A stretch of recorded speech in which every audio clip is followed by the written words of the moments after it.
De retour, vous êtes tous là? Oui. Allez, on continue. Oui. Donc, pour continuer, donc on sait que qu'il y a une multitude de virus, il y a de nombreux virus qui peuvent être responsables, appartenant à diverses familles, et pour chaque syndrome clinique respiratoire est en général caractéristique d'un groupe de virus. C'est-à-dire, il n'y a pas de spécificité étiologique. Donc, plusieurs virus peuvent donner les mêmes symptômes, les mêmes syndromes. D'où l'importance du diagnostic virologique. C'est-à-dire, en matière d'atteinte virale, il n'est pas évident de faire sur le plan cliniquement seul ou quelques images radiologiques, d'apporter une certitude diagnostique par rapport à un virus particulier. Donc, et nous allons commencer par le premier virus qui est responsable. Hein, c'est l'orthomyxovirus influenza ou le virus de la grippe. D'accord? C'est le premier virus dont on va parler. On va parler aussi du coronavirus, vu le contexte un peu particulier qu'on vit rapidement. Donc, le virus de la grippe, c'est une infection. Donc, c'est une infection virale aiguë, respiratoire, très contagieuse. Évolue bien sûr sur un mode épidémique, mais peut entraîner des pandémies. Par définition, c'est quoi une pandémie? C'est une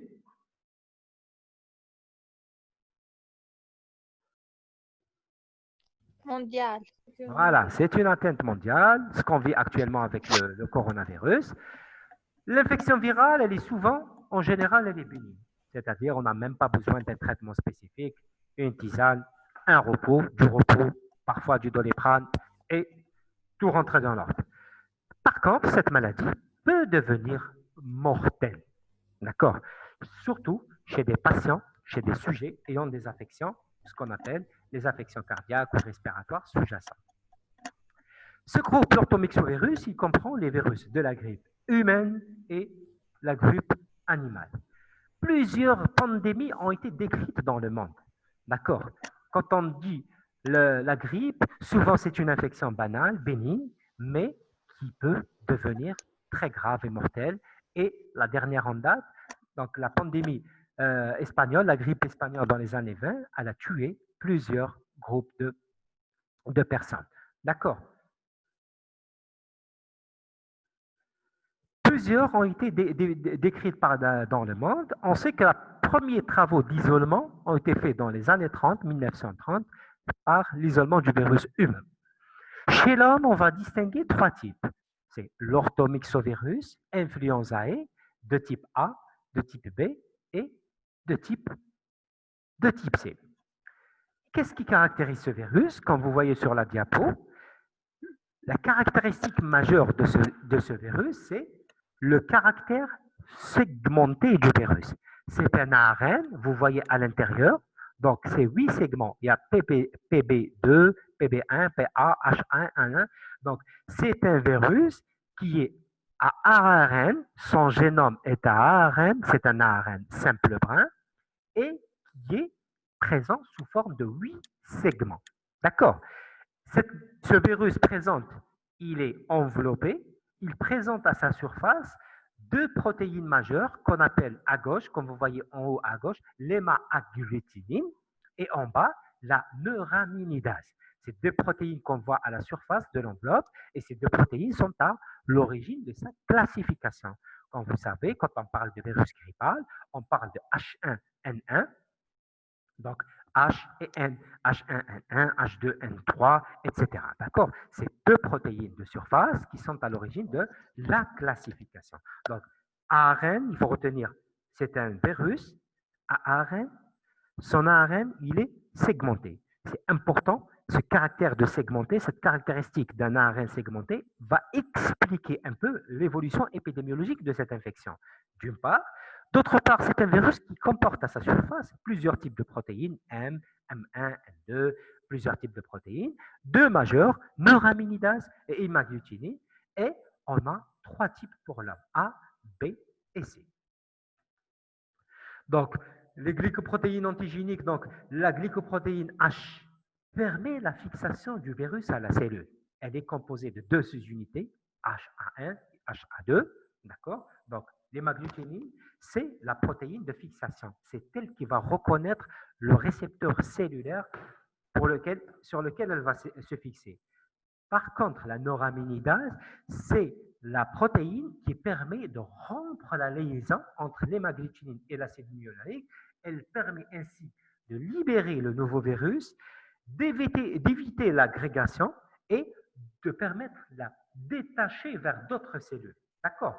Donc, l'hémagglutinine va le fixer, le deuxième va le libérer après le cycle viral. Donc, le virus va pénétrer pour infecter la cellule, pour produire d'autres virus, et puis la deuxième va le libérer pour lui permettre de disséminer vers d'autres cellules. Le virus A, c'est le plus souvent rencontré chez l'homme et l'animal. Les sous-types, il existe plusieurs sous-types.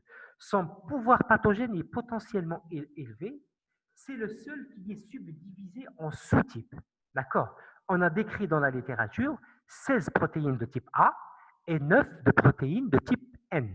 D'accord, neuraminidase, ce qui permet de décrire en l'association des H et de N, de décrire ce qu'on appelle les sous-types. Seuls, donc les deux sous-types qui circulent souvent, c'est le H1N1 et le H3N2. D'accord? Donc, on décrit plusieurs variantes, 16 types de protéines H, de protéines N. En fonction de l'association, nous avons plusieurs sous-types, dont deux majeurs, H1N1, H3 et N2. Le B, il est spécifique à l'homme, surtout l'enfant. Pas de subdivision en genre. Il est moins virulent, moins de complications. Le C, il est également répandu dans la population humaine, mais il a été décrit chez le chat et le chien. D'accord, le chat et le chien, il peut jouer un rôle non négligeable dans les infections respiratoires humaines. La nomenclature, comment on nomme un virus, c'est en fonction des H et de N. Ainsi, quand on va parler d'un virus, le variant qui a été découvert en 2009, la grippe porcine, c'est le type A, isolé californien, le lieu d'isolement, le type, l'origine géographique, le numéro de la souche virale, l'année de l'isolement et bien sûr le sous-type H1N1, H5N1, H3N2, c'est les différentes variantes qui peuvent exister. Quelle est la contagiosité de virus? Vous avez entendu certainement parler de ce qu'on appelle le R0, c'est-à-dire le R0, c'est le risque de contagion. Une personne, combien elle peut, nombre de moyens de personnes auxquelles un malade risque de transmettre la maladie. Et vous voyez sur le graphique que ce soit le corona et la grippe, un patient peut infecter, le risque 0, c'est le R0, un patient peut infecter 2 à 3 patients. La rougeole, par contre, elle est très contagieuse. À partir d'un patient, on peut contaminer 10 ou plus de patients. Vous arrivez à suivre? On continue? Oui. Vous êtes tous là? On continue. Donc, Oui. la caractéristique et la survie du virus. Donc, c'est un virus qui peut vivre dans le plastique, les aciers, transmissible par les mains, plus de 24 heures, les vêtements, les papiers. Il vit dans l'humidité et la température à 28 degrés. La contamination, c'est le contact direct avec les animaux malades. Et là, on sait le rôle que jouent les animaux, certains animaux, particulièrement le porc, dans la transmission et dans l'épidémiologie de certaines pandémies. Le contact avec les environnements contaminés. Le patient, il est contagieux 1 à 2 jours avant et 5 à 7 jours après l'apparition des symptômes. C'est-à-dire, juste après la contamination, on peut devenir infectant. Et la dose infectante, elle est de 100 à 300 virus, c'est-à-dire très faible. Une très faible quantité peut entraîner l'infection et la contamination de l'homme. Bien sûr, entre les différents modes, on rappelle les différents modes de transmission du virus de la grippe. Quand quelqu'un éternue, quand il parle, les post-it, tout ça, c'est les différentes gouttelettes qui sont éliminées. Le contact de la main, l'éternuement, donc on sait avec la force d'éternuement, les virus, donc les gouttelettes peuvent être projetées sur une distance qui peut aller jusqu'à 6 mètres. D'accord? Donc, c'est les différents modes de transmission des virus, le contact direct, les personnes partageant le même lieu, etc. On arrive au cycle de réplication. Si vous vous rappelez, on a parlé du rôle majeur de l'hémagglutinine et de la neuraminidase. Comme vous voyez sur la diapositive, le virus va se fixer via son hémagglutinine. il va rentrer par la fixation par l'hémagglutinine sur le récepteur cellulaire spécifique de la cellule. Qu'est-ce qui va arriver? Une fois cette liaison elle est faite, il y a apparition de... Le virus va être englobé, c'est comme s'il va être avalé sous forme d'endocytose. Parce que si vous vous rappelez, il y a deux façons. Les virus pénètrent soit par endocytose, soit par fusion. Dans le cas de ce virus, le virus pénètre par endocytose. Il est enveloppé, englouti, il est avalé. Il va provoquer, deuxième, vous voyez, numéro 2, quand on commence du gauche, le schéma, l'endocytose. Qu'est-ce qui se passe à ce moment-là? Il y a une baisse du pH. Cette baisse des pH va entraîner la fuite d'électrolytes et on arrive à la phase de fusion et libération du contenu. Donc, la fusion de l'enveloppe virale avec l'enveloppe de l'endocyte et qui permet ainsi de libérer l'ARN viral. L'ARN viral va migrer vers le noyau. Au niveau du noyau, qu'est-ce qui se passe? Il y a deux phénomènes. L'ARN, il est porteur de quoi? Il est porteur de messages.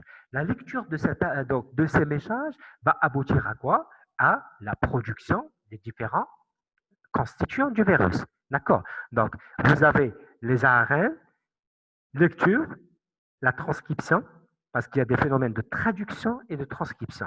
Les phénomènes de traduction, la lecture de l'ARN, le message porté par chaque segment va aboutir à l'information codée, production des différents éléments nécessaires au virus.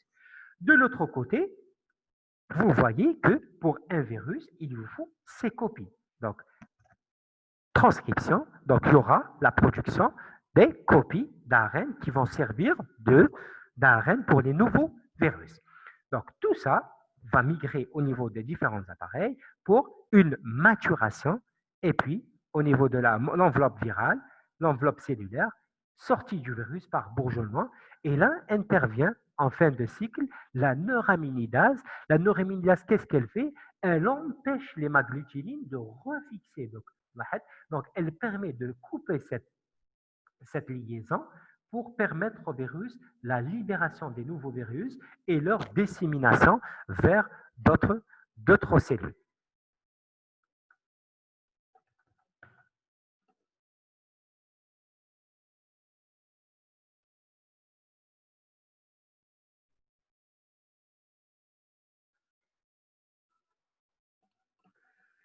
Qu'est-ce qui caractérise le cycle de réplication? Le cycle de réplication, donc surtout en infection virale, il est caractérisé par la survenue de deux mécanismes de modification. Ce qu'on appelle le glissement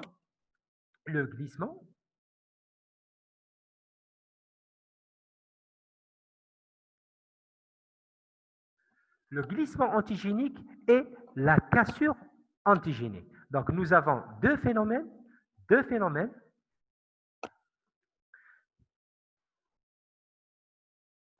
Nous avons deux mécanismes de variabilité de ce virus qui sont le glissement antigénique et la cassure antigénique. Les deux phénomènes touchent particulièrement l'hémagglutinine. C'est l'hémagglutinine qui est souvent touchée, mais la neuraminidase peut être également touchée. Ce qui se passe, c'est quoi le glissement? C'est quoi la cassure? Le glissement, c'est quoi? C'est une modification sur quelques acides aminés de l'hémagglutinine. Donc, vous voyez en haut, donc quelques acides aminés fait le code. Donc, le gène qui code pour l'hémagglutinine, quand il y a une modification de ce gène, elle va se traduire par une modification de la protéine. D'accord? Vous voyez les trois schémas, comment ça évolue. Donc, le numéro 4 en bas, c'est le gène, le code pour l'hémagglutinine. Quand il y a modification de ce gène, elle est mineure, elle va se traduire par une modification de la structure. C'est un phénomène qui est constant. On va le voir pour tous les virus. Et c'est ce qui explique, par exemple, on est vacciné, mais on n'est pas protégé. Pourquoi on est vacciné et on n'est pas protégé? Parce que le vaccin, il protège contre les souches de l'année passée. Les souches de l'année passée, elles vont muter cette année, elles sont en avance par rapport au vaccin. D'accord? Donc, c'est un phénomène qui est constant qu'on voit chaque année. Donc, les virus, ce virus de la grippe va muter chaque année. Alors, c'est dû à quoi? Pourquoi il y a cette mutation? Cette mutation, elle est due à ce qu'on appelle l'ARN polymérase virale. C'est une enzyme virale qui est peu fidèle. C'est-à-dire qu'elle est peu fidèle. C'est-à-dire qu'ils ne possèdent pas des systèmes, des fonctions de correction. Quand il y a une erreur de lecture, une erreur dans la transcription, elle va persister. C'est un acide aminé qui est changé. Avec l'accumulation de 2-3 changements, ça va aboutir à une modification qui est mineure. D'accord? C'est une modification mineure, ce qu'on appelle le glissement. Phénomène qui est constant, rencontré pour tous les virus grippaux. D'accord? Donc, dû à cette enzyme qui est peu fidèle. L'accumulation avec le temps va entraîner un échappement partiel et c'est un phénomène qui oblige à la mise au point d'un vaccin qui doit être actualisé chaque année. Voilà à quoi donc c'est dû. Donc on sait que l'homme vit à côté des animaux et on sait que les virus humains peuvent entrer en contact avec chez des hôtes intermédiaires et qui peuvent toucher. Le deuxième phénomène qui est observé, c'est la cassure antigénique. La cassure antigénique, c'est quoi?